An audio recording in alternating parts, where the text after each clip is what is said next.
REDS is obviously a description of a particular condition. Her question is, do you have to be underweight to have REDS, or do you have to have some form of dysmenorrhea, stopped having your periods for that to be described? And I suppose the obvious corollary is, well, it's all very well saying you can put a name to it. What happens if someone says you've got REDS?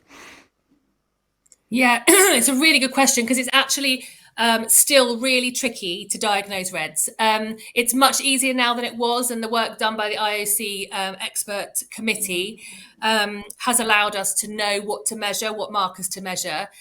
But actually what's tricky about REDS is it's about energy availability. So it's not about body weight, and it's not about BMI.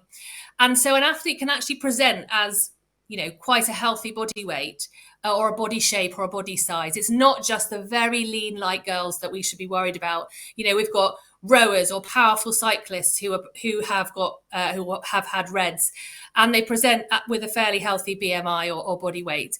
But it's actually day on day, are they consuming the right amount of energy at the right time? So we now know that it's not just the overall amount of calories that someone's eating, it's the timing. And so, for example, if you have athletes who obviously have an overnight fast and then don't eat before they train, that's a real kind of stimulus for all of the signals that would set about, sort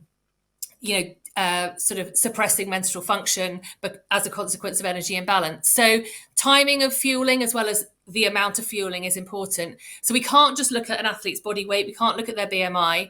We do know that it's often linked to body fat. So if an athlete has very low body fat, they might be more at risk of REDS.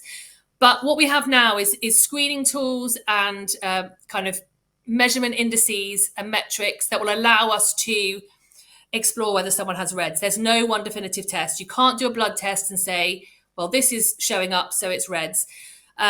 What's slightly more complex about the situation is that the expert committee have kind of categorized different metrics as being more or less important when we're trying to diagnose REDS. So the most important is if someone has not started their periods when they're 16 or 17, or they've started their periods and then they've stopped for a year. That's a really significant sign that someone's suffering from REDS. A sort of lower tier sign is that someone hasn't had periods for 3 months. But it might also be that they have low levels of free testosterone. It might be that they have high waking cortisol. It might be that they have mood issues, gut issues, urinary stress incontinence.